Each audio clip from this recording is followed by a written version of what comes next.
And back welcome. to the couch. My name is Luke. And I'm Emily. Hi. Come on, bring some juice. What are you doing?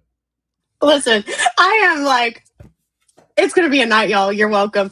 Y'all. And welcome back to another episode of The Kitchen Couch, where we are talking about A Court of Silver Flames by Miss Sarah J. Maas. Yes, and if this is the first time you've joined us, just know that you're in for a treat.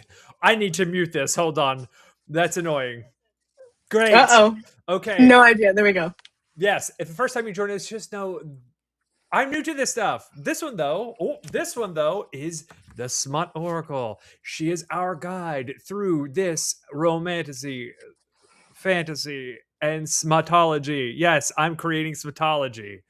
My smutology is very limited, so this one's helping me do that. If you want to follow along and do some other stuff with us, just know that we have each YouTube, Instagram, TikTok, and some other things. We just dropped on the Kitchen Couch The Legend of Vox Machina Season 4, Episode 1 reaction. We had a good time doing it. We're going to drop episodes 2 and 3 soon. Do you have any plugs? I have no plugs. Dope. Well, I'm going to kick it off to Emily so she can tell us what happened in these chapters before we get started. Go ahead. We love a recap. So tonight, these chapters kick off with Helion arriving on a winged horse in the Night Court to examine the two surviving Autumn Court soldiers. The verdict, bad news bears, y'all. They aren't bewitched. They aren't cursed. They're enthralled by the crown, which confirms Briallen has already found one piece of the dread trove. Fantastic. Love that for everyone. While Helion is there, Rhys quietly reveals that Feyre is pregnant and privately begs him to find some way to save her and the baby, because despite all the swagger, Rhys is absolutely terrified. Meanwhile, Nesta asks for the chamber holding the mask to be warded so thoroughly that even she can't get inside, which honestly might be the healthiest decision anyone has made all book. That night, after spending entirely too much time watching Helion be charming around Nesta, Cassian decides he's had enough of being jealous and pays her a visit. And let's just say the phrase, "put your hands on the headboard," entered the ACOTAR Hall of Fame for a reason. The next morning, however, things do get weird, and not in a fun way. The terrified blacksmith shows up carrying 3 blades and insists something is wrong with them. After a lore dump, everyone realizes the impossible has happened. No one has successfully forged a magical weapon in over 10,000 years, and Nesta accidentally made 3. Oops. This immediately sends Amren into what can only be described as her High King agenda era. She starts arguing that Rhys should take the blades, seize power, and become High King of Prythian, because if there's one thing Prythian famously stable political landscape needs, it's a monarchy upgrade. Cassian and Nesta are then sent to Springcourt to meet with Eris and explain what happened to his soldiers. Eris, naturally, chooses violence and starts taking shots at Cassian. But before Cass can respond, Nesta shuts him down herself. And honestly, it's hot. The meeting gets interrupted when Tamlin, in beast form, comes crashing onto the scene, and instead of panicking, Nesta calmly handles him like she is Caesar Milan running an obedience class for oversized magical predators. By the end of it, both Cassian and Eris are staring at her with a whole new level of respect, and definitely with hard-ons. The next day of training, we learn that Cassian accidentally fought not accidentally, that was on purpose, actually fought alongside the Valkyries centuries ago and has known exactly what Gwen, Emery, and Nesta have been building toward all along, and he's fully on board. Finally, back at the River House, Elaine drops perhaps the least shocking revelation of the entire book. Nesta was apparently an absolute menace on a dance floor as a human, and once stole a duke's proposal away from another woman purely because that woman was cruel to Elaine. It was petty, strategic, and iconic. So these chapters are Briallen collecting evil magical accessories, Rhys quietly spiraling about Feyre, Nesta accidentally becoming the greatest weaponsmith in Prythian, Amren pitching the world's worst political idea, and Nesta proving that whether facing Eris, Tamlin, or a ballroom full of nobles, she has always been that bitch. So, Luke, are you ready? Yep. No one comes to the Kitchen Couch for the food. Emily. Let's hit it. Sorry. Listen, we had a little bit of gaslighting happen in this, and I'm not thrilled about it. And I'm afraid I'm the only one who's going to agree on this. Which part? With myself. Which part? She says, mid-coitus, it looks like you came crawling to my bedroom and not the other way around. Mm-hmm. If I am him, I felt gaslit. Okay. We're in her head. We know she's not gaslighting him. But if I am him, I feel gaslit. And why? Are you kidding? Are you kidding? The moment that he tries to leave, she's like, so was the sex not good? Like, all of it's like pandering to his, because she knows he actually cares for her and he's doing his absolute grandest not to give in to your, like he's trying not to. And it sucks. It sucks. And then if I'm him, I'm like, who crawled to who? You're the one begging for it, dog. I'm like, what are we doing? Last time I checked, I'm the one driving this train physically and emotionally and mentally. I don't know that I'm begging for anything. I think you're begging for it, dog. So if I was Cassian in this moment, I would feel gaslit. Number 2.2, Eris finally had some good lines. You're right. We had some lines. We had some actually, like, could put them on stage. Not quite the level of the King of Hybern, right? Not quite Amarantha, but like some pretty good. Like I could hear his voice in my head. It's not like it's for priceless. Like it's not this like epic. Like, hey, is this a crowd? I'm gonna call it a crowd. Like cocky, silliness. It's not that, but it is like I can feel the hesitation in his voice when he talks, even though it's written at the same text as everything else. Like there's a way about him speaking that's very, like, not sinister, but conniving, and you can hear it. Right. The weapons.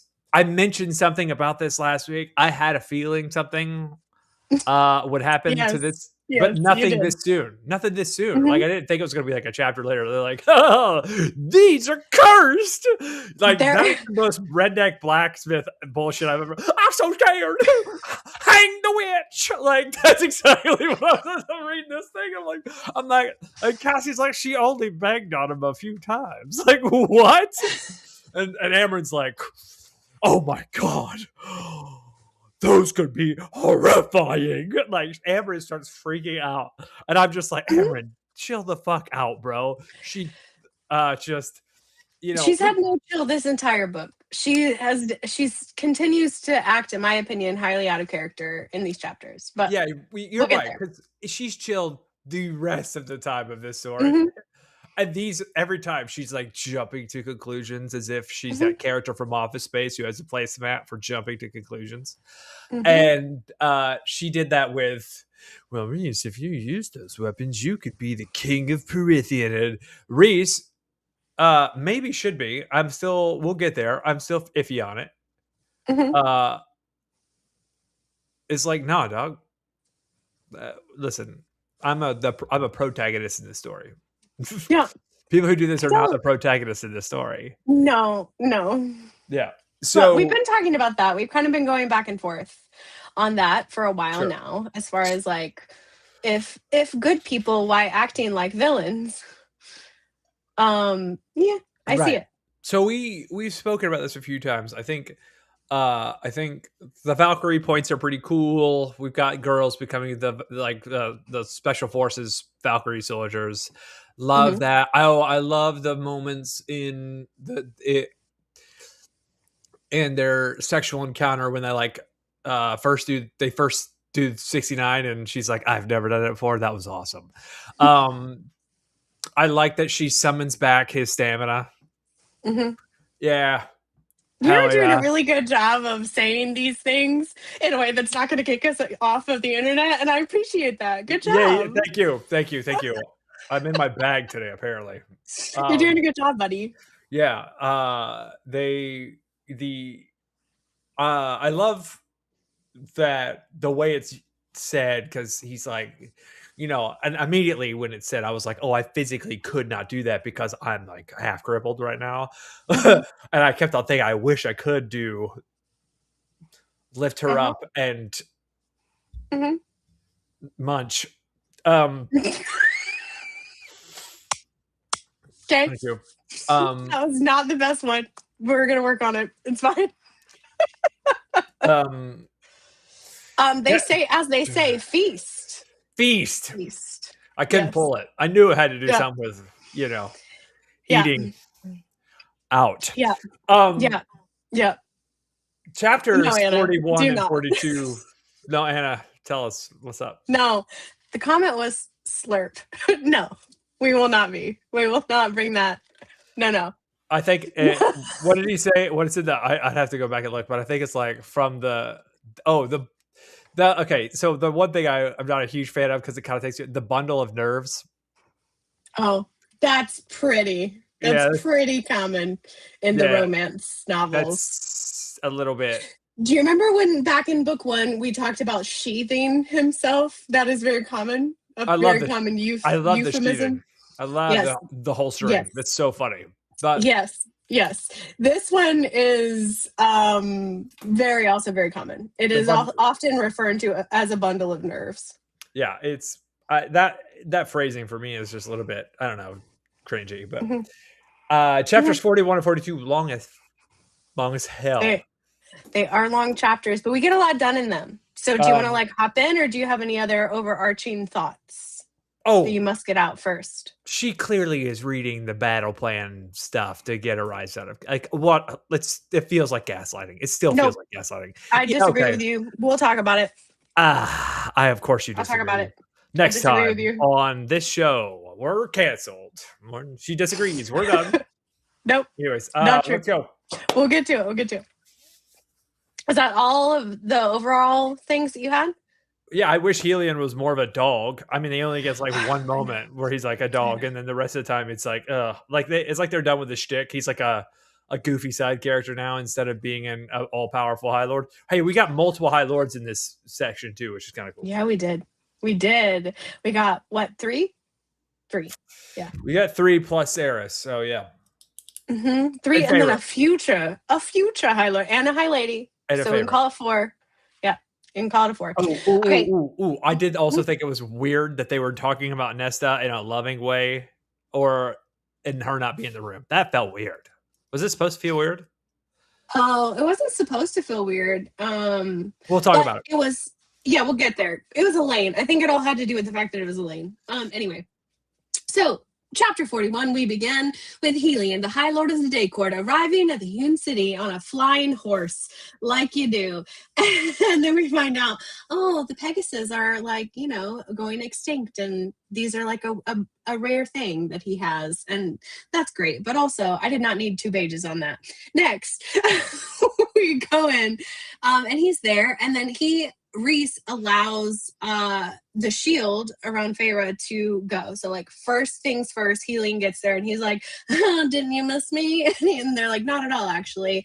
Guess what? Feyre is preggers. And so that's kind of where we start strong on chapter 41. Yeah. No new stuff there. Just like you said, good job. You have fantasy animals. Yes, and then also for those of you who keep track, Helion smirks and picks an invisible fleck of lint off his draped white robe, then faced Rhys. So Helion does it this time. Normally, Rhys is the one pulling invisible lint off of things, but Helion got to do it once. Yes. So that's interesting. Yeah. And then we just kind of jump straight into him deciding whether or not the 2 folks from the Autumn Court can be saved, and they cannot. So they're like, enchanted's not the right word. What's going on? And then they finally have to be like, it's the crown and the dread trove. I mean, this, in my opinion, was not a big were you surprised in any way? No. There's not really much here that was like, I can't believe this happened. And this is also on that list of not being something. It's like, okay. I mean, they're still jumping to conclusions. So they could have been just on drugs, No, I don't think that's true. I know. But you've had Rhys and Helion now kind of verify. I know, but it's just like, come on. It's assuming so fucking hard. I think they were assuming before, and then Helion confirmed. Helion's like, well, So, it's probably something else. And they were like, oh, is it this? He's like, probably. It's mm, like, oh, okay. hmm Like, how was Helion in on the dread droves? Was Helion in on it before? well, I don't think so. So that's why it's Um, like, oh, so he's actually, maybe he was, because I think they asked him to look in his libraries because he's got like the boss's libraries around. So I think they did ask him to check to see if they can find any mention of the Dread Trove yeah, but prior he to. also tried to destroy the libraries. Amarantha did. So Amarantha did. Yeah, that's why they asked Helion to check because he's yeah. got like the best resources as Mm-hmm. far as that goes. So then yet again, it's like the Dread Trove is super secret. Don't tell anyone. But also, Helion, can you check for us, please? They literally do that. I love that. You never mind. Later on with the weapons, same thing happened. Same thing. Same thing. But here's where we go to the mask of Nesta. And they take her to the mask. They take old boy to the mask, and he's like, oh, the power. And he freaks out, and she's like, "What are you freaking out about?" And everybody else is like, "Yeah, well, what are you freaking out about?" And he's like, "That's too much aura. I'm gonna need you to put it back." And then he makes up some weird blood bullshit about his family, which he's just like, I assume that this is what happened, which is a weird coincidence and assumption that I can super feel this thing because I have some sort of lineage with it, which is fine. Whatever you need to do to help you sleep at night. Yeah. The best part about it is them dancing around the fact that they're trying to find a way for Feyre to live through a pregnancy the entire time. Yeah. So the thing that I'm gonna back up. The thing that I liked the most was when he was trying to flirt with Nesta. Oh, thank And you. it was like trying to flirt with like a brick wall. And so it literally says Nesta surveyed Helion for long enough that he shifted on his feet. A high lord shifted on his feet under her gaze. I do like that. I do like that she continues to be like, at least we have consistency, I'll tell you and what. that she is unaffected by anybody that has these titles, and she continues, by her own word, to be very formidable. Yeah. And being able to hold her own against it. They do a good job in this section of chapters reinforcing this. I love that too. Thank you for bringing that up. I love that too. Yeah. I like that. I also liked that Cassian was just kind of like quietly jelly the whole time, and Frey was like, "Oh, you jelly? Yeah, What you doing, buddy?" He's like, "Oh, dude, Feyre sucks. She sucks for this. I get it. It's girl best. I have girl BFFs who would do this to me for sure. Emily. Well, Yeah. I mean, you're on the other side. But you would do this to me. You would. I do have this done to this me. to you. Yeah. You'd be like, hey, you good, buddy? Mm-hmm. Is it you got a problem? I've done this to you, actually, more than once. So, Boy, at your wedding, this happened. Actually, I I know. remember this. With one woman specifically, I'll never forget her face. And she's like, "You got a crush, buddy?" And I was like, "God Almighty, Emily, it's your wedding day. You're Help me! welcome. Just help! What are we doing?" I did. I brought you all together. It's not my fault if you can't play your cards. The deck is stacked, buddy. No. Her heart was with somebody else the entire time. We knew that. Sure. Yeah, Sure, we sure. knew that. We knew that. Sure, And she has a sure, great sure. family now, and I think it's cool. Let's move on.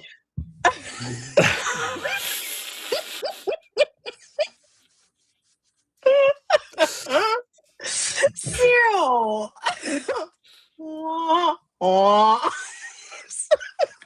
Sorry. No, I just have the worst friends ever. It's okay. You don't. You guys are the worst. We're not that bad. We're pretty all right most of the time. Yeah. Okay, so anyhow, then Nessa's like, "Hey, can you just like ward it from like I shouldn't know either?"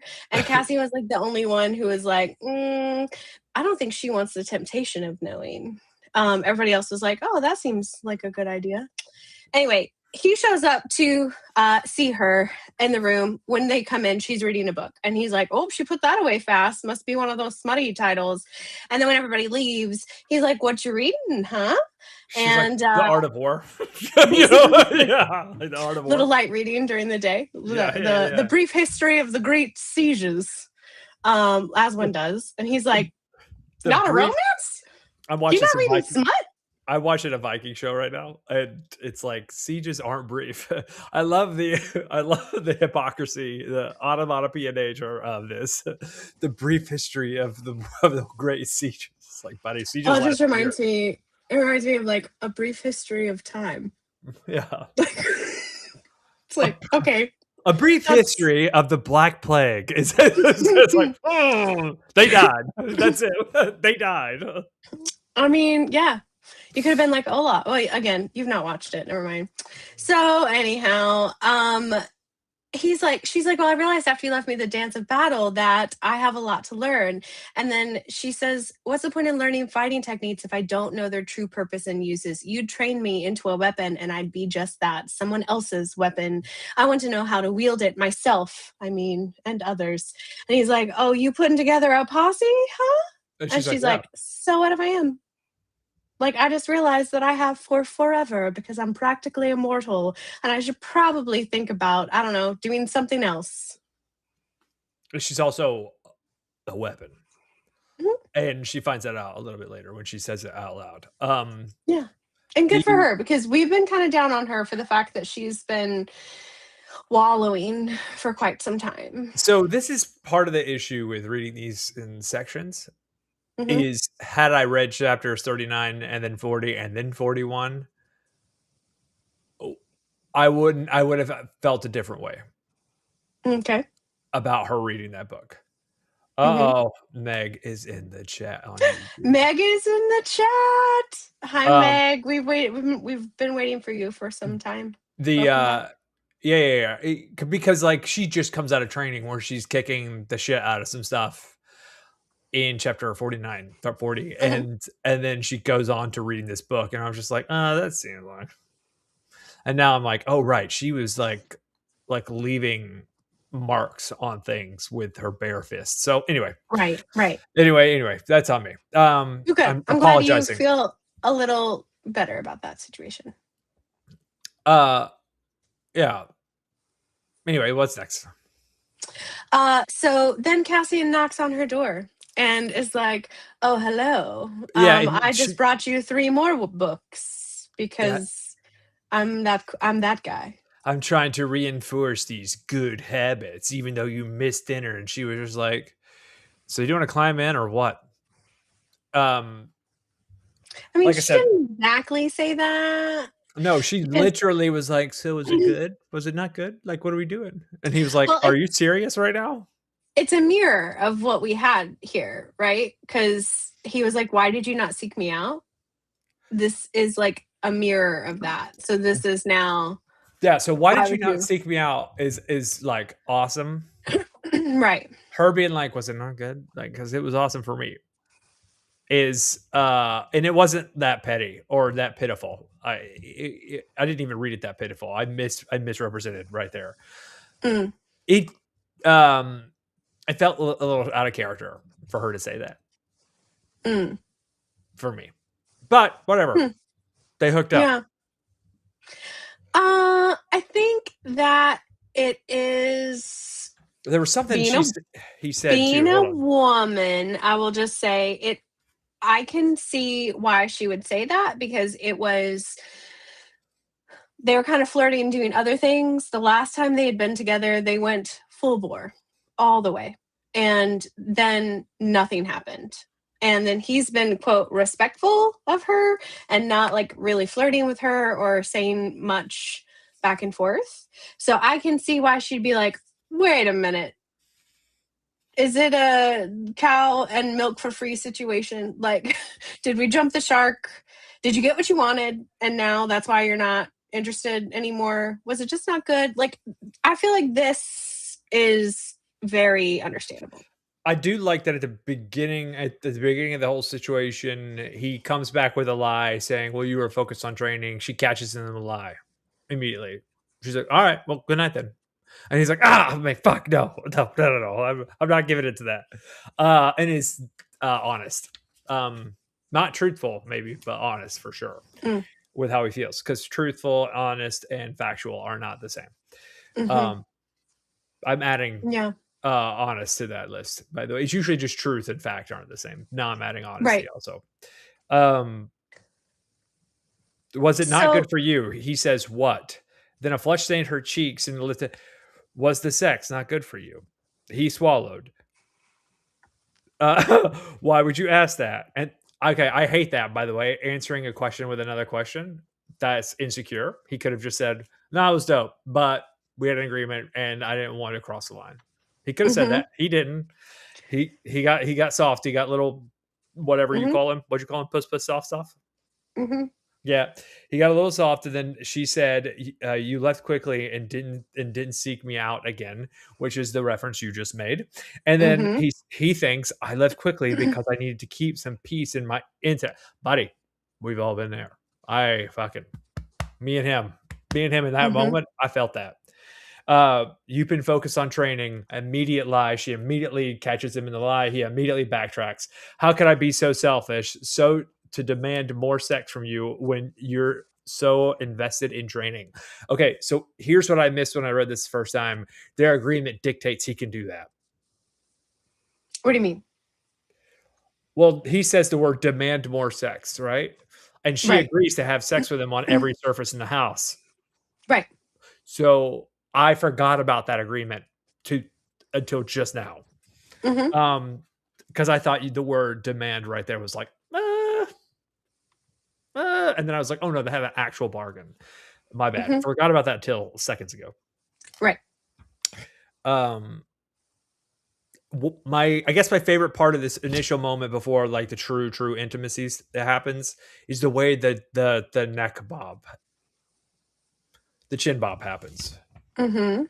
Because we don't see that from her. We don't see that from any character. This like sign of fragility, the sign of like giving in. Mhm. We don't see that from any character and we see it from the strongest character. I think that's Mhm. fucking awesome. I'm sorry. Are you okay? Me? Yeah.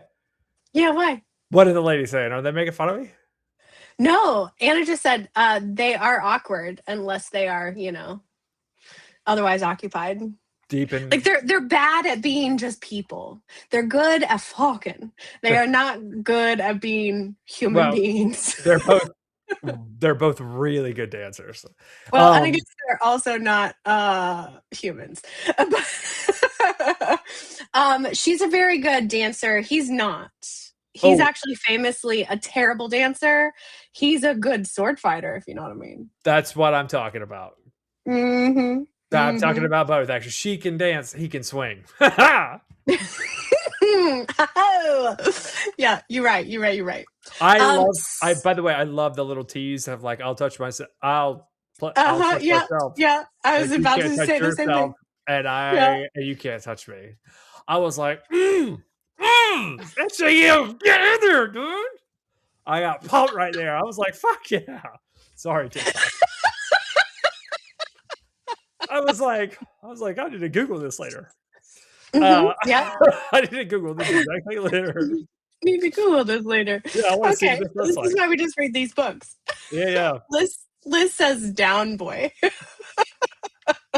Um, yeah, no touching, and then Cassian Mhm, groans, blah blah blah blah blah. She finally, you won't hurt me. As oh god, so hot. Um, mhm, what a line! mhm, I love that she says his name. mhm. Uh, I think that's awesome. And like once again, he talks and makes noise, and we've talked about how like men become Do silent like more of nuns. that. Men become Do more nuns. of that. Yes. We Um, need more of that. All of mankind, if you're out there listening, be also, more vocal. men Thank you. take notes of how his tongue works. Oh, yeah, please take note of that as well. What are we doing? Just In oh, fact, what pages are these in the in the text, it's on page. in the In the mystical text, Mhm. it's 4436 verse. Sorry, um, it's 436. It is chapter. It's in the book of It's a book of a Court of court of Silver flame, Flames, chapter 41, chapter page 41, 436. page 436, Par- verse Paragraph 9. 1, right there. Paragraph 1, right there. He slid his tongue. Mhm, um, mhm. yeah, yeah. Oh yeah, driving right to the hilt. Man, these are some good chapters. Oh, Anyhow, I love how I he tells. do like One more. I love how he tells her harder. mm, That's hot. Mm-hmm. Good job, Mm-hmm. Cassian. Anyway, Listen, if you are going to be a director of activities, then you need to direct. Yeah. Okay. Put that person Mm-hmm. in a position to be successful. 100%. 100%. Okay. So otherwise, you have no business being the director of No. activities. Okay. Okay. So yes, I also love on the same chapter, same page, we get the side by side, which is great. Yeah. And then also a veritable menu of options. When he says, "Do you want my fingers, my tongue, or my cock?" And it's like, oh, look at the menu of options that we have here. So oh, Megan in the chat is throwing down some. She says, Meg in the chat on YouTube says, I don't see how Emily doesn't like Cassian after reading these. Cassian is the best, hands down. Okay, listen. He's doing a good job. He's doing a good job. He is still not my book husband, but he's doing a great job. Okay. I love that after he says, "Do you want these items, or do you want this action? Do you want this smoke?" He says he fisted the last item for her, pumping himself in a slow, nearly painful squeeze. She watched, eyes widening, as if remembering the size of him inside her.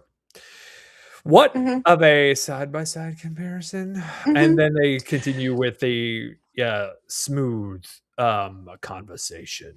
I am so glad that Mr. Smut Oracle has just joined for this part of the conversation. Oh, so anyhow, yes, something that we also covered in book club that is very pertinent to one of the things that you just said, as far as he fisted the last item, pumping in a slow, nearly painful squeeze, is that, do you know what is incredibly hot? Watching someone do that. So, men. I've Googled this before. It's awesome. I want this to happen to me in real life, by the way. I'm just saying. Yeah. There was an entire book club that talked about and agreed upon the fact that it is very hot to watch that occur. Like, as a woman, watching that occur is very hot. So, again, don't be afraid to be the director of activities, and also don't be afraid to show how it is done. Yeah. Okay. We agree. Okay. Great.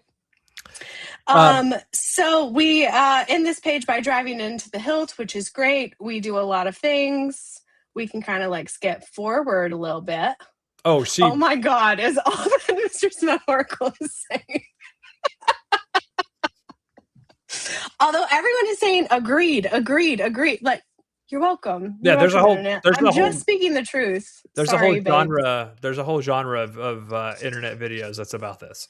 That's about that exact moment. It's like, oh, I was caught. Yeah. So we get a little pain. We get a little the nail sliced through his skin and tang of its blood filled the air. They like to get weird. We're finding this out. Wait, what? In the middle, page 437. He says her nails sliced through his skin and the tang of his blood filled the air. Yeah. I'm waiting. What's Whips and Chains?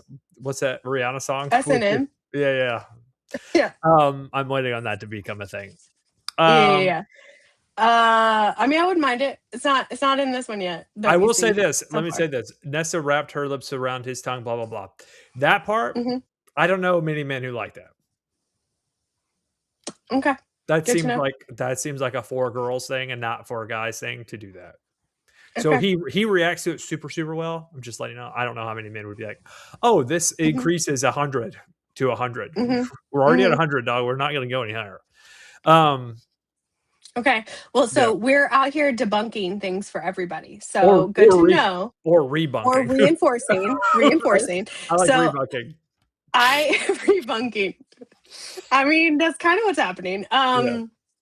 we are trying to like reinforce good. I don't know. Maybe it's just that like men tend to respond better to positive reinforcement. So we're trying to enforce all the positive things. Whereas I think women just like to know. We're like, oh, you don't like that? Great, thanks. Yeah. That's that. If that happened to me, I'd be like, what are you doing? Like that might actually take me out a little bit. I love then we get to a rehash of the Rhys fingers touching the wings. Man, I mean, I can't believe how hot that is. That's a super hot thing. I wish so back in college, Aaron and I had a conversation. Aaron, who's on the kitchen couch occasionally, friends of both of ours. I said, Aaron, understand I'm 20 years old. This is 18. You know, I've had a whole adult full life since then. I said, Aaron, if you could have a superpower other than flight, invisibility, or teleportation, what would it be? And of course, Aaron is introspective. Thinks about it for a little while, comes up with something. I don't remember. A couple of other people at the table answer. He turns to me and he says, Luke, what would you have? And I was like, I'd want the ability to make someone orgasm if I touch them on command.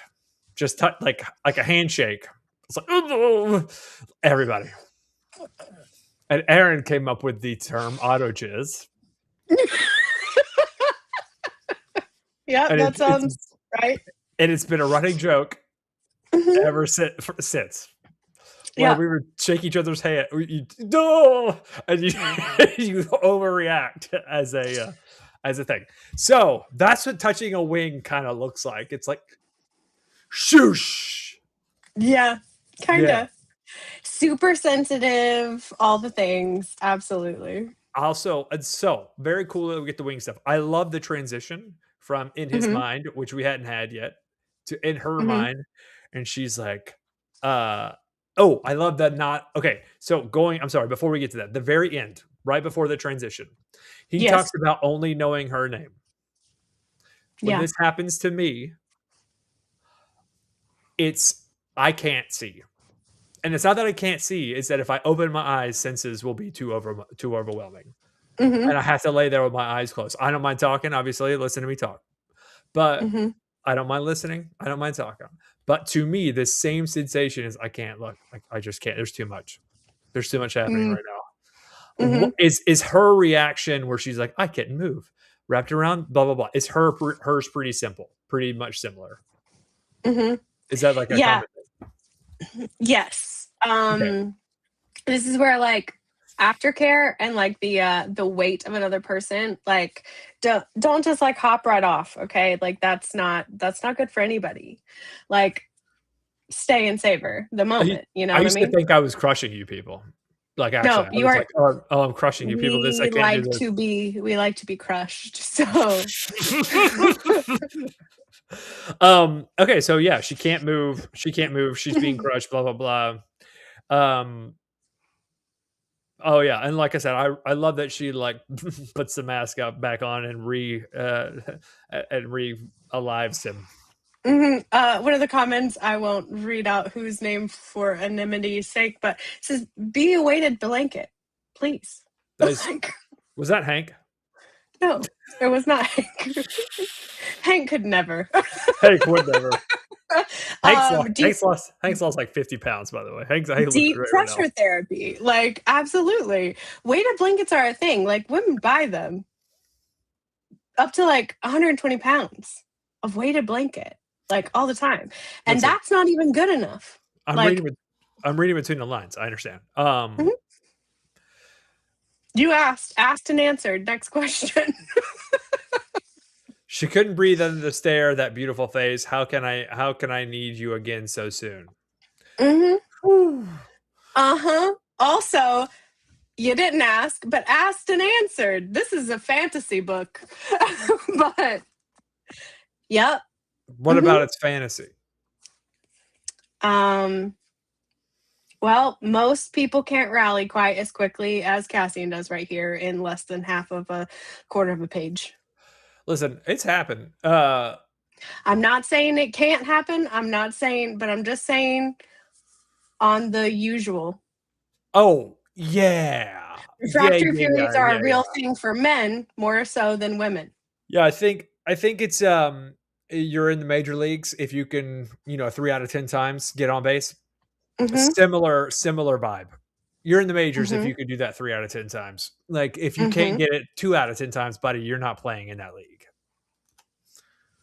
Anyway, Yep. 2 out of 10 times would be unbelievable. Like for 99% of it. I'm just saying that. I'm agreeing with you. I don't understand. No, I'm agreeing with you. I'm agreeing. I know you're agreeing with me, and I'm just saying for pointers for the men on the internet, it doesn't have to be you. It can still be other items. Oh, But you can continue. yeah. So as we continue on, that does happen. He rallies, and good for him. And he says, wait, is this the part where we do the 69 or no? No, it's later. He says, Okay, get on later. your hands and knees. Oh, right. This one's rough. Sorry. So he says, yeah, get on your hands and knees. And then he instructs her to put her hands on the headboard and to hold on tight. So. And then he wakes up the next morning and does a walk of shame. And they're all like, buddy. No, he does not sleep in her room. No, the walk of shame to the river house. Oh, right. Yeah, he does the walk of shame as in like he smells like her for sure. Yes. Yeah. Like, yeah. Yeah. And everybody's like, and Amren's like starts to open her mouth, but then does it. Yeah. Well, and Rhys is like, nah, dog. Nope, don't do it. I do. She says something very cutting to him later in that chapter, and I love it. It's fucking evil, but I love it. It is evil. We'll get to it. Yeah, it's fucking evil. So straight up mean girl shit. It is. Amren is putting up L's left and right in this for me, just saying. So anyway, the next morning we're there and the blacksmith is there and he brings 3 swords that are cursed, as he says. And that's when we are trying to figure out what's going on. Well, and we get a little daggers. Dump. Is it 2 daggers, a sword, and a long sword? Of course you would want to know. Well, I mean, like, look, they're 3 blades. We've got 3 women in the series who I assume are going to wield these swords. I mean, or these weapons. That makes the most sense pour moi. So I don't know. Yeah. So it was a sword, a dagger, and a longer great sword. Okay. All sheathed in black leather. So, yes. And he says, why do you bring these as a gift? And he's like, nope. He's actually was panicked because the blades are cursed. In what way? He said he wouldn't have anything to do with them, and they're our problem now. Basically, we get a little lore dump about what happened the last time there was a magic sword, which was like 10,000 years ago. 10,000 years will give you such a crick in the neck. Thanks, Jeannie. So I do grant wishes. So as we go from here, we now have 3 magic swords. So it says basically Nesta touched the blade while it was still hot, and then the blade fused with it, because originally the magic sword was made by the sword getting dipped into the cauldron, but her power comes from the cauldron. Luckily for everyone, she possesses the cauldron's power, so anything she crafts and imbues with her power becomes a new trove. So we now have a new trove of 3, a treasure trove. Look at this trove. Isn't it neat? I'm just thinking about Wouldn't you think my collection's complete? I'm just thinking about all the poops, all the shits she's had, and how many of them are like magic shits. Like, this turd is enchanted. Maybe. I mean, maybe that's why she's like great at the sexual things. I mean, maybe that maybe that kitty cat be magic, you know? This turd is enchanted. I can't keep that out of my head. I'm sorry. Boys and poop. It's just a thing for you guys. And the plumber shows up and is like, holy moly. Bless you. Bless you, sweet baby Luke. Sorry. No, it's okay. Sorry. The sewers are filled with enchanted crab. Well, why was Arnold Schwarzenegger there? Like, I don't know, dude. I now can't stop thinking about shimmering, shiny shit. okay. That's a whole new world. I was thinking part of your world, and you were on a whole new world. I'm All right, but it is a about whole new trove. what else she could create. Is just yeah, yeah. She's creating poop yeah. all the time. The CO2 coming out of her system is magic CO2. So he's like, well, maybe you should just get Nesta to just make a whole bunch of stuff for us then, and then we would like really win a war. And he's like, no, we can't be doing that. And then it's like, yeah, actually, you know what we should do is just not tell Nesta, because that is the running theme. Oh, something's happening. Let's just not tell the person that it involves. Yeah. Oh, okay. So now that you said that, I got a new theory. Oh, you have a new theory? Yeah, now that you said that. Prognostication with Luke. Let's go. The way you said that got my wheels spinning. Okay. I did not say that in any intended way, so go ahead and tell me what happened. Because there's only one other person we're not telling shit to, and it's Feyre. Mm-hmm. But I'm sure Cassian's gonna let the weapon slip. And she's gonna be like, what are you not telling me? And she's gonna figure it out, and she's gonna get real pissed off, and then be like, hey Feyre, by the way, you're gonna die soon. And they're just not telling you. Happy birthday to you. And then Rhys gonna get pissed. That's annoying. Anyway, they should just tell her. Be like, hey, look. They should maybe just tell. Don't go to the blacksmith for like a couple of months until we figure out exactly the depth of your powers. She has no idea what you are talking about. Oh, yeah, she has no idea, dog. Who? There's a guy. There's a guy named Rockfan2425. Oh, yeah. I wouldn't know who that is. Yeah, you wouldn't know. She has no idea. I know who she is. That's you, right? Also, I know everything. I mean, always. There is a reason why I'm the Oracle. Anyway, so she texts me like 5 minutes before I went live. She's like, is it destruction or destruction? And I was like, oh no. She does know everything, bro. So sad. I mean, it's just a little spell check. Well, it hurts sometimes. But okay, Amren, next page, is awful. So he's like, hey, how about we don't? How about we tell her?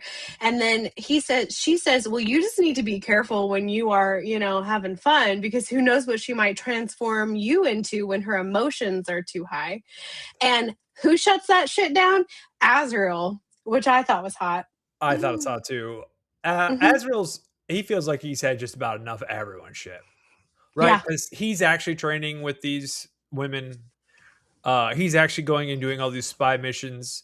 This is the moment when we find out also that they're not going to send him overseas anymore, right? It's like right now. Right.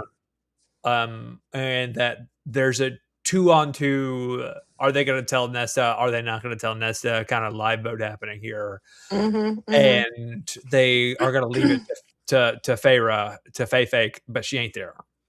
Right. And so now they have to wait on the queen to make her decision. We gotta, wait a day to figure that out. She's out painting. Yep. Of course she is. Of course she is. We got stuff to do, Faye. So where are you at? Painting. She's painting. That's fine. She's finger painting. And I don't mean that sexually. No. Not this time. Probably missing straight lines all day. So then we get a little bit of a pop back to Rhys's conversation, because this is where we find out that he asked Helion to look into everything. He went and met with Draken and Miriam. He went and met with Thiessen. They were trying all the things, and basically nothing is working, and we're really it's not great. So then Cassian's like, why won't you tell her? That's right, Cassian. Thank you. This is the right question that we're asking. And he says, because I can't bring myself to give her that fear, to take away one bit of the joy in her eyes every time she puts a hand on her belly.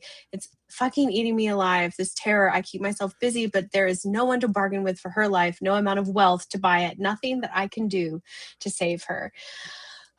Sweet baby Rhys. Yeah. So this leads me back to something that has nothing to do with these books. Education over restriction every day. All the time.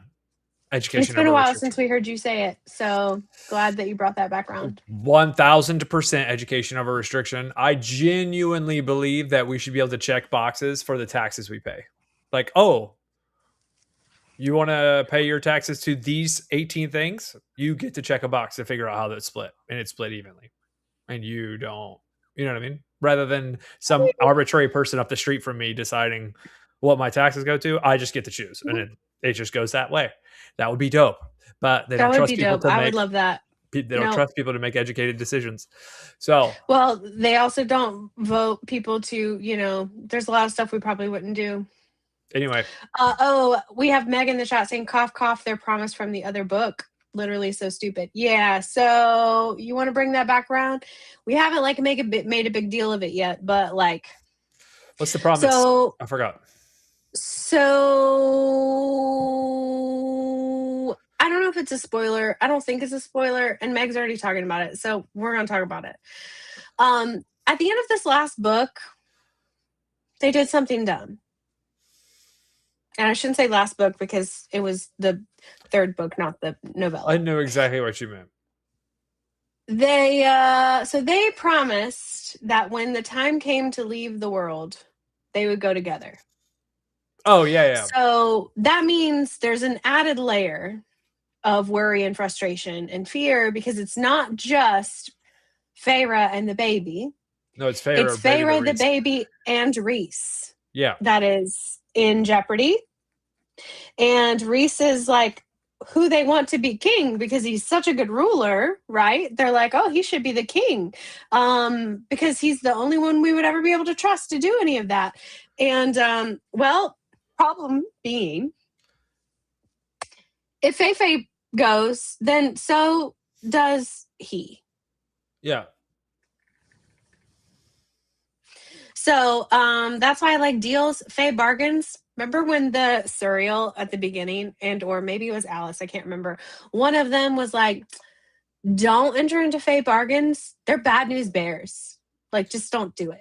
And then Faye's like, that's fine. I'm just going to do it 1,000,000 times. And immediately. Mm-hmm. Yeah. So I forgot about that. You're right. I think did they not mention it earlier in the book? I don't know that they mentioned it yet. I think they're about to make a big deal about it, in the next chapter or two. Oh, it does feel like, oh, fuck, I lost my place. It feels like when you bring it up, it makes, you can't talk about it, by the way, too much. Because it puts Rhys in an even worse light. Because it makes him look like every decision he makes is trying to save himself. So you can't talk about it. It's actually good writing to not address it. I don't think it's a mistake. You think it's a mistake in terms of literature, or do you think it's a mistake by the characters? No, I think it was dumb shit. It was dumb shit for the characters to do. Okay. I don't think it's bad writing. Yeah. Great. Okay. I don't think it's bad writing either. Okay, great. Yeah. I think it's actually bad writing. Thoughtful writing to leave it out of the discussion until later. Because we're 2/3 of the way through of this, and we haven't brought it up. So God, there's gonna be so much that happens. This is what happens in an SJM. The last 150 pages, hold on tight. Always. Yeah.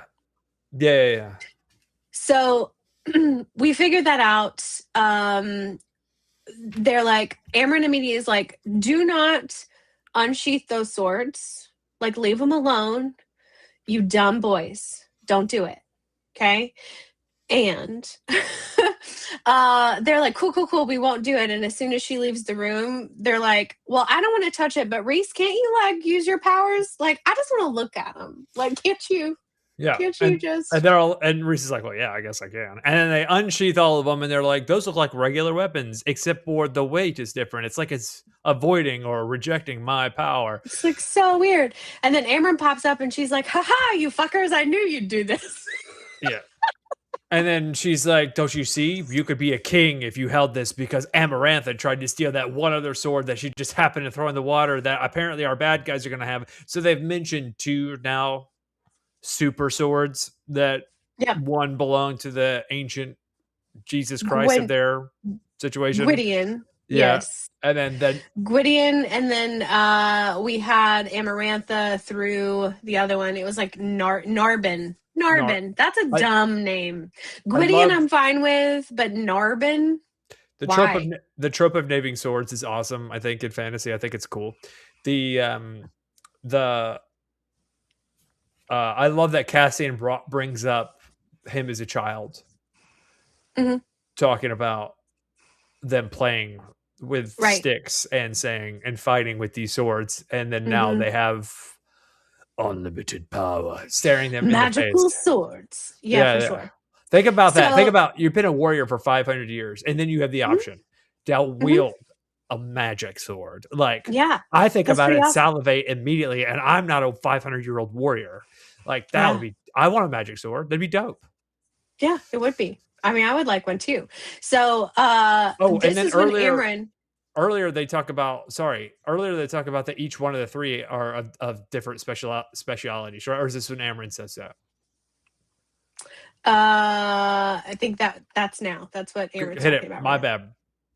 Oh no, I just mean like she mentions that as well. One is full of hate. One is full of greed. One is full of darkness. Narbin was the one that was like full of darkness, and that's the one that Amarantha threw in the sea, which was probably a good thing, because unlike Gwydion, which was like Gryffindor, Narbin was like Slytherin, and we didn't want the King of Highburn to have that.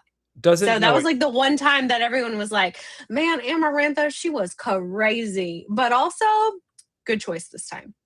But didn't they say the 3 weapons that were imbued all represented different parts of Nesta? I don't remember that. I just remember them talking about the Gwydion and Narbin. All right, cool. Let's move on. How those were. You could totally be. It could be. I just don't remember it. I don't know. So this is when Amren's on her like, let's make Rhys the king, kind of little Trump speech, and I don't mean it like that. Stump speech. Stump speech is what I meant. But you also mean like ace in the hole. Because if he was king, he could just end all conflict before it starts, which, correct, according to Captain America, is incorrect. So then he's like, benevolence. Oh, but know that the cauldron's benevolence will be extended to you only for so long before it is offered to another. That's a badass line. That is a badass line. I do like that part. I do like that one, I will say. Now, the whole time I was just like, what are we doing? When she's talking about all this. And then for Azriel to be like, I mean, if you want to know who would say yes, and he's just like helping her argument, right? And then Rhys and Cassian are like, no. So this feels like 2 on 2 as far as like pro and con. And then they're like, look, nobody would be better, especially like with Feyre as High Queen, like power couple. This would be perfect. No one could ever like say no to this. And it's like, yeah, a lot of people could say no to this actually, because there's a lot of people that don't want a monarchy. Okay. But it's against the subject there. But it's like, well, if you think for a minute that Feyre is going to be interested in this, she is not. Like, you're delusional. Sure. I'm like, thank you, Rhys. Thank you for knowing your lady. Thank you for that. And he's like, no, I don't. You can keep talking about it all you want, but I don't want to do this. Like, no. And my queen can't paint inside the lines. Okay. Like, what are we doing? She still would be a really good queen. She just doesn't want it. And he is all about what? Choice and autonomy, and not forcing people to do things they don't want to do. So thank you, baby Rhys. But they're also thinking about the Hewn City and the rest of the kingdoms and how those people are treated and how they're second-class citizens in every other court and blah blah blah. Blah. So they're thinking about it from a different viewpoint, and which I understand. I get that too. So anyhow, that's what happened. And they are. This is, I don't know if this is what you're kind of alluding to at some point, but Amren's saying, okay, it was a fluke. Nesta didn't make it on purpose. And she says, okay, fine. Nothing is a fluke. The cauldron's power flows through Nesta and could use her as a puppet without her knowledge. It wanted those weapons made, and thus they were made. It wanted Rhysand to have them, and thus the blacksmith brought them to you. To you, Rhysand, not to Nesta. And do not forget that Nesta herself and Elaine, with whatever power she has, is here. Feyre is here. All three sisters, blessed by fate and gifted with powers to match your own. Feyre alone doubles your strength. Nesta makes you unstoppable, especially if she were to march into battle wearing the mask. No enemy could stand against her. She'd slay barren soldiers, then raise them from the dead and turn them on him. Yeah.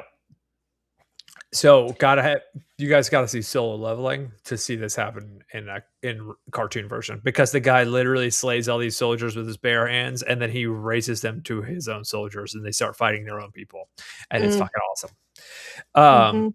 It's something that happened in this anime specifically. It's really cool. It's called, he says, arise, and these things pop up and they hold his aura and they charge against their own people. It's really cool. Ready? So I agree with you. I was trying to think if there was another. I've seen that, and it's not anime, so I'm trying to figure out like what it was that I watched where that has happened as well. But Rhys is like, I'm not entertaining this ridiculous notion for another moment. And this is when she has her boss ass line where she says, okay, fine, very well then. But know that the cauldron's benevolence will be extended to you only for so long before it is offered to another. The Night King, by the way. The answer is the Night King. Oh, yeah? I don't know if that's it, because I don't remember that. The Night King raises the men of the North. And oh, yeah. The answer is the Night King. You're right. It's a fucking dope power. It's dope.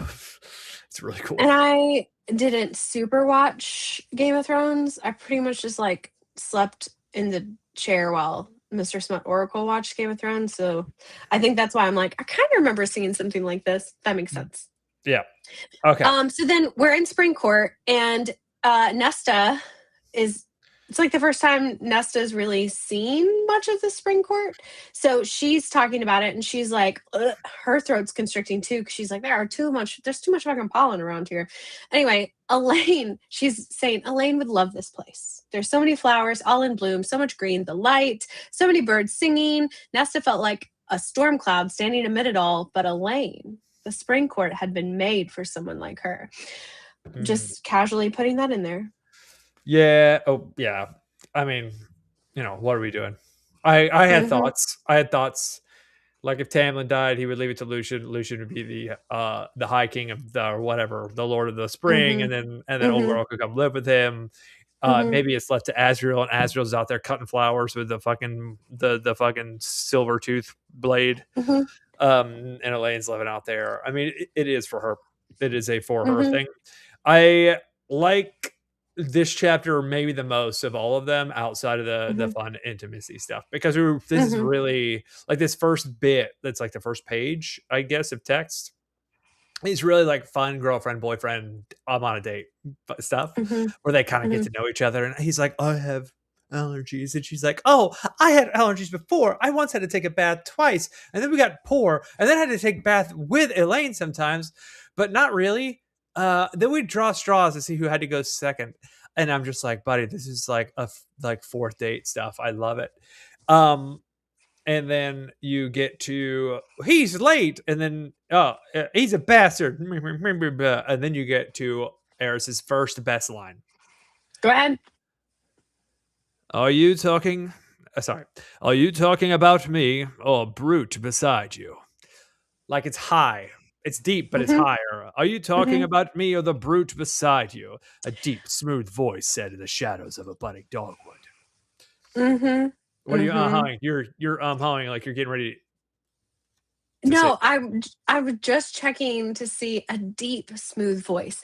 No, I would agree with you. I feel like of all of them, Eris might be a little bit more of like a Barry Tenor type. Yeah. Like when he says hello, Nesta Archeron, it's not hello, Nesta Archeron. It's hello. It's like hello, Nesta Archeron. Like they're just, Yeah. I hear that way too, but it does say a deep, smooth voice from the shadows. Hello, Nesta Archeron. No, that's too guttural. It's too guttural. Hello, Nesta Archeron. There you go. A little better. It's a little better. Yeah. So yes, so Eris shows up. Now, I'm not gonna lie to you. Controversial opinion. I've always liked Eris. I love an asshole. So yeah, I'm with you. I am so glad that he's here. I'm so glad he's here. I'm so glad he's like being all sassy. I've been waiting for him to show up this whole book. But he gets to be like, he's not this good in any of the other sections he's in any of the other books. This is his first best part. Mm-hmm. Yep. Because he's like, bad, always first bad. And Eris smiles, full of poison. He says, most of your soldiers are dead. Eris only blinked. And the good news, 2 were survived. Nessa studied, blah, blah, blah, blah, blah, blah. And who did this? Like, I could see his facial expressions changing. Mm-hmm. And yet, you survived. Like, yeah. Yeah, I'm sorry, Meg. I feel like the no in the chat was because I was like, ooh, Eris. I'm sorry. I am who I am. I want to go and tell you, I think I hear Clive Owen's voice. Oh my God. Yeah. I'd be just so down. Voice, but not his face. I'd be so down for that. Not his face, but his voice. Yeah. I'm with you. I'm with you on that. I'd be down. I'd be down for that one for sure. So, I know. Meg says, I like Eris, but what he did to Moore. We don't know what he did to Moore. There's conflicting stories out there at this point, so we just don't know. We don't know what he did and what he didn't do. We may never find out because Moore, as truthful as she is, bit secretive. I think we will find out, and I think we're going to find out in the book that comes out in October. You don't think we'll find out in this book? No. Spoiler alert. Okay. That's a strong choice. I'm blue on the other eye. Why did I? Oh, it's because it went the orange. I don't know. Oh, there you are. Okay, great. But all I can say is we don't know. And spoiler alert, we don't find out in this book either. So we'll have to see if we find out more information in the next one that comes out in October. So he's like, oh, you survived. He's like, well, then who killed them? Like, who ended their lives? And he's like, well, technically, that was me and Azrael. Our bad. Yeah, he's like, we killed like 24 of them and left 2 of them. And Eris is like, buddy, you could have left more. And he's like, could we have though? I mean, should we have though? And he was like, you sure did that on purpose. And I'm sure Azrael stuck his knife into them and did the things that Azrael's super good with. And he's like, kinda. A little bit. We had to figure it out. And they're like, this is what we think happened. And Eris is like, that's fucking bullshit. He's like, that's made up. he's like, even if I did believe you, fuck you, okay? Yeah, a little bit. But then Ness is like, I'm sorry, ash arrows. Can we have that conversation first before we start talking about this shit? That. And this is why I think it's good that she's reading about all this stuff, right? Because like if she hadn't taken an interest, she might not have been ready for this. And even though she is not a courtier, as in like you don't want her to be the one that's like making deals, because she is kind of like, well, fuck you too. Like maybe not the best person to put on that. She actually does do a good job here. Yeah, like she puts the smackdown on Eris and then Tamlin back to back, and is totally chill the whole time, no issues.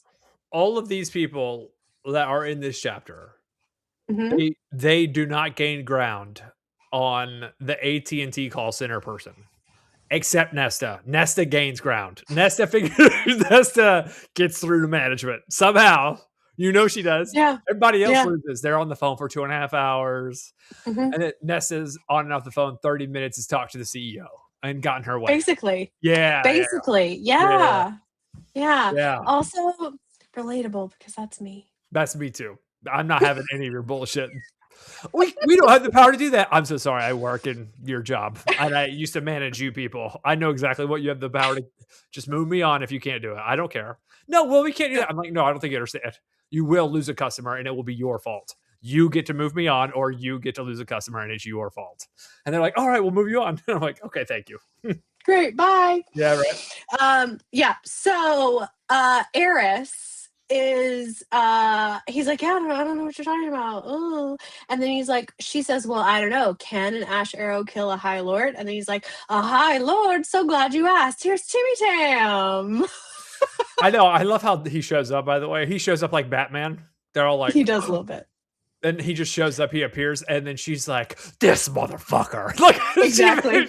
She's like, I will fucking end you. You ruined my entire goddamn life. And you know how bad I felt that my youngest sister protected the family, and I was a bitch. Like, it's awesome. Yeah. It's like she's like, I felt so guilty. I'm taking it out on you.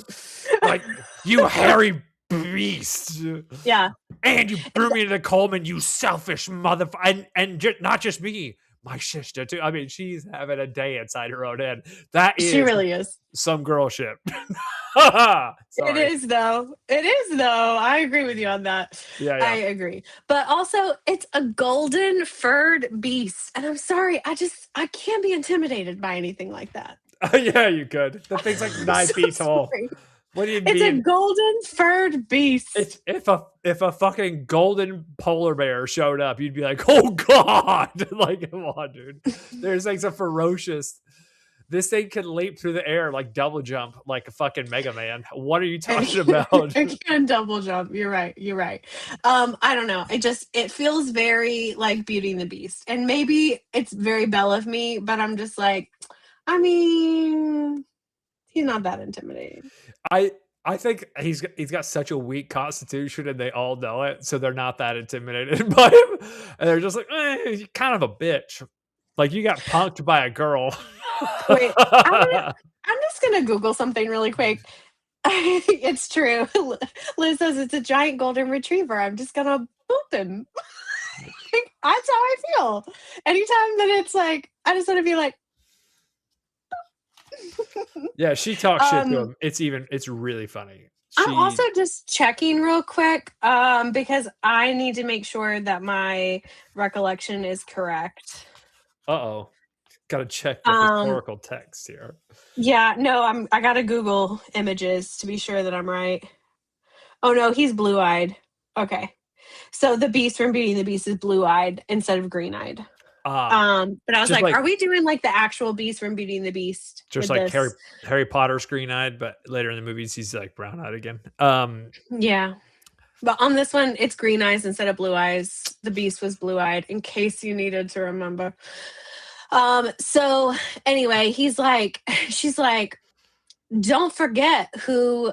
I do like that she reads him the riot act. Like, she's like, look, here's all of the shit that you did, and this is why we don't like you. And she basically is like, in case you all wanted to be reminded, this is why we don't think Tamlin should get a redemption arc. Okay, and that's Nesta. That's how Nesta feels. So she's like, I went into the cauldron because of you. Elaine went into the cauldron because of you. I don't care how much you apologize or try to atone for it or claim you didn't know the King of Hybern would do such a thing or that you begged him not to do it. You colluded with him because you thought Feyre was your property. Yes, Nesta. Thank you. You're right. And I still don't like him for that reason and for many more. Look, listen. I don't hold grudges. Mm-hmm. Except for you, Jessica. Bitch. She talked that. Don't be calling her that. No. Whoa. You tell her to pipe down, but you can't call her names. You don't know what she calls me, okay? It's pale. Don't care. I don't care. You probably deserved it. Damn it, you're right. I know. I'm a girl's girl on that one. I'm sorry, Jess. Mm-hmm. Why'd you flick me up? Oh, Jesus. Anyway. Yep. But she says, I'm glad you remember what happened. Oh, see? Why are you bullying, Emily? You're bullying. That's why I tried to tell you. You were going to get in trouble. Your side. It said it was your side, not my side. No, it said it was your side. On my side, it said Don't it was your side. Nope, don't play. Why would I do this? Don't play. I'm not gonna lie to you. I skipped through the menus really fast. Didn't even read them. So I shouldn't even be arguing. It was you. Sure. It could just as easily be you on my side. I don't know because I skipped through the menu. It says anyway. He says, "Put that finger down, you witch," because she points at him again, and he's like, "You just remember what happened to the last person I pointed at. We're going now, and it would be really good of you to remember to keep your mouth shut, dummy." And I was like, "Okay, all right, Nesta. Actually, I kind of like you a lot in this scene." Yeah. Also, don't have a meeting in the place where an unhinged furry beast hangs out. They're like, I mean, he's not really there. It's fine. Yeah, bad choice. He did show up though. He showed up big, dear. He did. But she says, tell anyone you saw us, and I will remove your head from your body as well. So they go back. They go back to the night court. We're basically training now. And that's when Cassian's like, "Oh yeah, you doing that mind stealing thing? I know all about that." And they're like, "How do you know about it?" And I'm like, "It's just meditation. Everyone knows about it, y'all. Like, chill out." It's like we get it. It's not like a magic power. No, these are magic powers.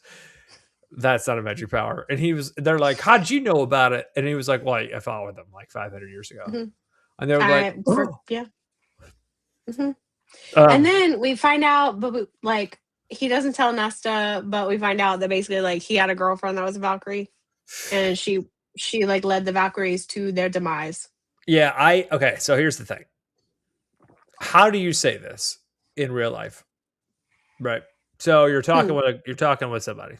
Could be a future female friend of mine. And I say they're chatting about something. Do you say, "Oh yeah, I went there with a friend"? If they weren't technically like a full-on ex-girlfriend situation, but it was like, like squeezing up close to a situationship, but not quite a situationship, but pretty close. Could have been a girlfriend situation, just didn't get there. Didn't have the legs. Do you say, "Oh yeah, I went to this place with a friend of mine"?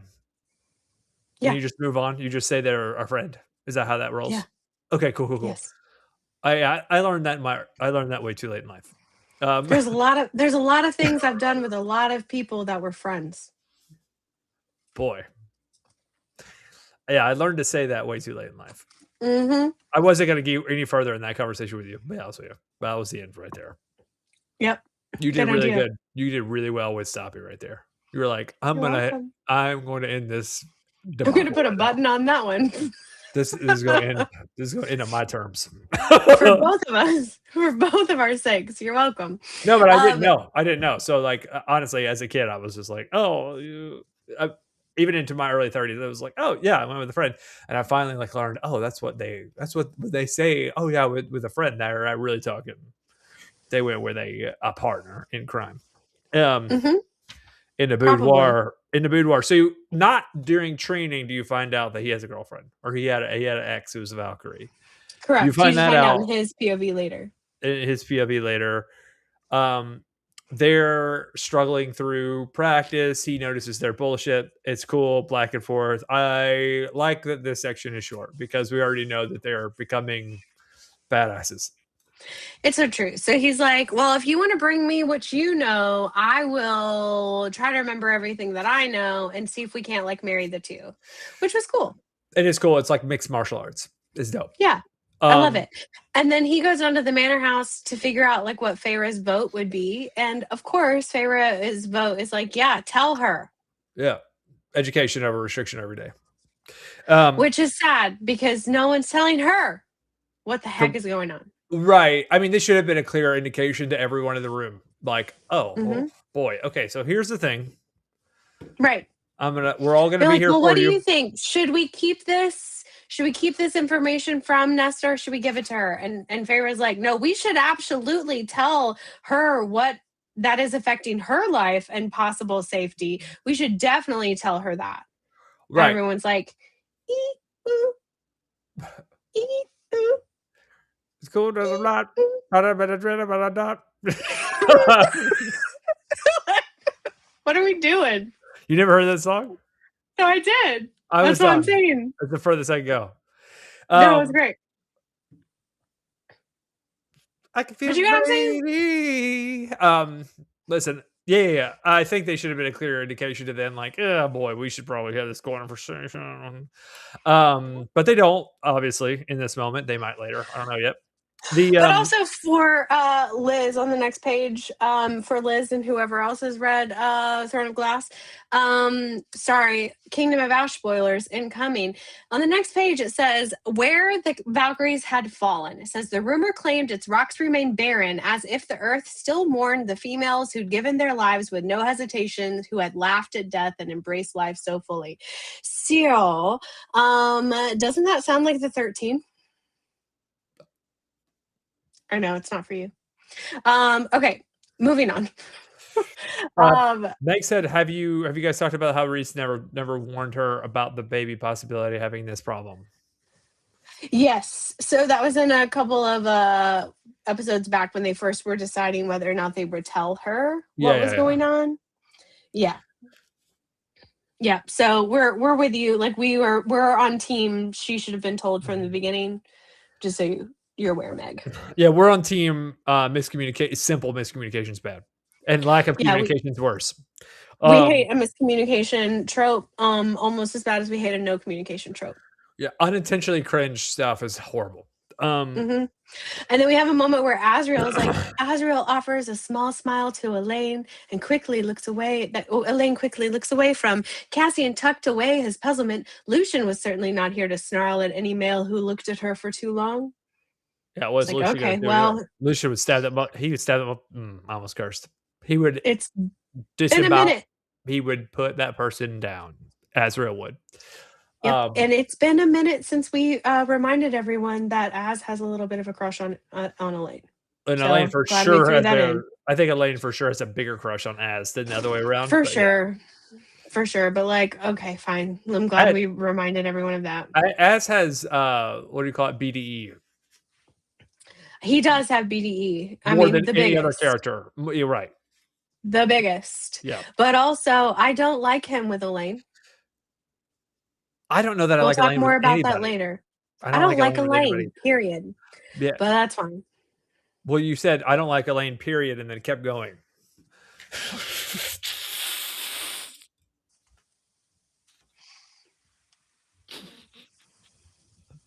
Piped out is what I'm telling you. I'm telling you, piped out. Oh, Meg says Az and Elaine for life. I'm so sorry, Meg. This is like the one episode that I have disagreed with Meg, or Meg has disagreed with me. That like everything I've said, I feel so bad. Please still like me, Meg. I know I've never met you, but like I like you and I want to be friends on the internet with you. I said, I think it's funny in one of these before we get there. Rhys tells Elaine, some were as lovely as you, Elaine. Mm-hmm. And they're like, buddy, she's hot. We get it. But yet I gotta say that in front of your old pregnant wife. She doesn't care. We know she doesn't care. Everybody knows. She doesn't care. And that's the thing is why are we gassing up this jet? She has nothing else going for her. Why are we gassing up that jet though, is what I'm saying. She got nothing else going for her. Nothing. Oh, thank you, Meg. Thank you. She still loves me. So then we get into the lore. She says, it's actually good we can have our own mans. That's right. I will never come for your mans. Don't you worry.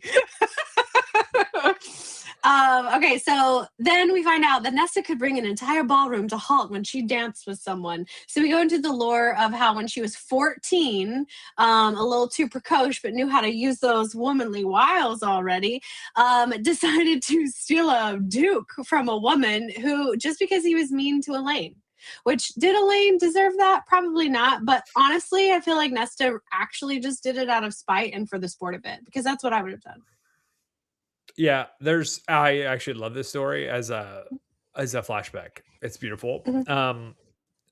It talks about her favorite, talks about the mother and how the mother is maybe a bigger conniving individual than the other people. There's one line in here that I love, and I think she says it twice, but I know she says it at least once. I told you, Nesta is a very good dancer.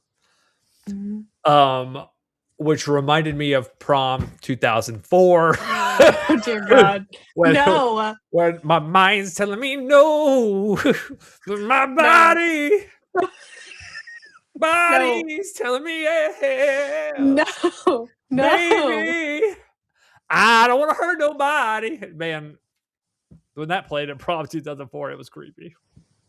Oh man. I don't It's so see creepy nothing wrong to this day. It's still with not a okay. little bump and grind. Oh dear, man. But we do plan another little bit of like doubt for Cassian, who feels like he's never good enough for anybody, even though he's Cassian. Because he says, also Nesta might one day marry a prince. Cassian froze. A prince? Was that what Nesta wanted? His stomach clenched. And then later she says again, but I think some part of Nesta believed she would indeed marry a prince one day. So it's like, oh, all right. Well, so obviously that'll be something else they have to move through. Obviously, he didn't listen to the story. And you know why I said that? He didn't listen to the story because she didn't want the Duke. He's not listening. Like, ugh, God, get out of your own head, dude. It's like, obviously, if she wanted the crux of the story is if she wanted the prince, she could have the prince. She doesn't want the prince. So stop it, you weirdo. That's like the other day. Yeah. The other day I was laying in bed. Okay, I'll be honest with you. The other day I was laying in bed. And I wanted to have a bad day so bad. I was trying to think of all the negative things in my life, and I could come up with a list. And then I was like, oh boy, that's pitiful. That's pitiful. I kind of love my life. My life's fucking awesome. Like, I was like, oh, my life's fucking awesome. I'm in bed at fucking 10 a.m. Like, what are we doing? That is not my cat has joined, just so you know. That is not my cat is back. That is not my cat is one of my buds in my chat. Like when they pop in every now and then to say a little something. And they said, I feel summoned. And I did. I summoned you here. I was wondering where you were. So thanks for being here, buddy. We're best friends. Oh, thanks, bud. You're my best friend too. We did cover. Are you calling me old, Meg? Because I got none. No crow's feet. What are we doing here? I mean, you have aged nicely. That's the best compliment you've ever given me, and I've given you some phenomenal compliments, and that's the best one you've ever given me. That's number one. That's not true. I've given you a lot better compliments than that, but now you're just fishing for one, so I shan't give you another.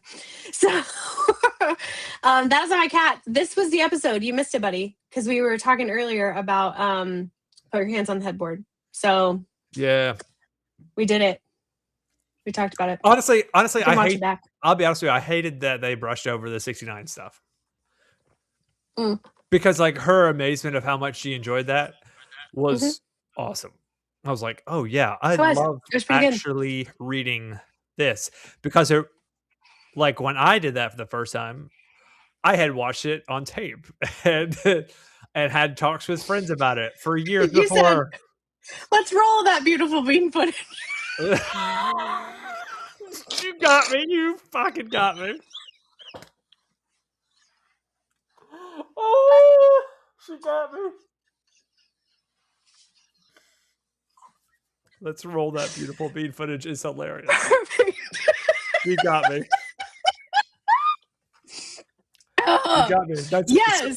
So my joke around this sometimes is like, I've been doing a lot of film study, and I think we could figure this out. Especially if I know they're a sports fan, like I definitely do that. No, so my experience was like slightly underwhelming because I had done too much film study and had too many conversations. I'm glad to read that Nessa was like, that was so cool. That was so cool. Like that was the coolest thing ever. Like I think it's awesome.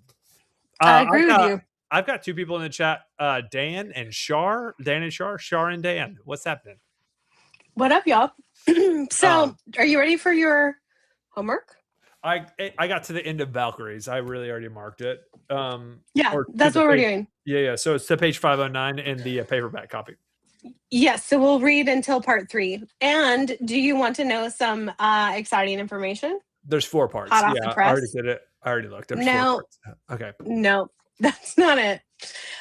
Exciting information is that this next week, I will be on vacation, and I'm going on vacation with Liz. Liz in the chat? The Liz from the chat. Yes. And so Liz in the chat has agreed to guest spot on the kitchen couch as we talk about these next set of chapters. So you will get to see her face, her lovely, beautiful face, and hear her. Well, she's already been like on kitchen couch on the phone, so you've already heard her lovely voice. Yep. But she'll be with us next time as well. It's gonna be a blast. I imagine this section is gonna be dope. Actually, because we're coming to a hard out, the Valkyries part, and there, I imagine we're gonna have like a climax, some sort of conflict and resolution that happens. That is going to lead us into the final section, the last 150, 200 pages, what you're talking about. We need something that sets that up. It's pretty standard SJM, romantasy storytelling stuff. So that's right. We're excited. I'm excited to have Liz on so I can get... Meg says, no way. Yay, Liz. Yes. See, the internet. You already have adoring fans. I almost said ganged up on. Probably not best to use that kind of language when we're talking about these books here. What was that? What as by 2 women? I'm getting like outnumbered. Sure. Yep. That's what I was talking about. I know, and we're beautiful and very sassy, and it'll be great. So if you would like to see if you'd like to see Luke put in his place, please join us on Wednesday. What is my place? It's some people like that. I do. No, I like to drive. And we'll be here on Wednesday, 9:30 Eastern Standard Time or Eastern Daylight Savings Time. Technically, Smut Oracle will be from the beach. You'll have me in studio, which is really just my apartment with a cool new purple / blue / red / white / teal / whatever color light. Roy G. Biven. Emily, hit us for the final part. If you like this content, you can always like and subscribe to all of the things. Catch us on everything. Thank you for your time, and goodbye. Peace.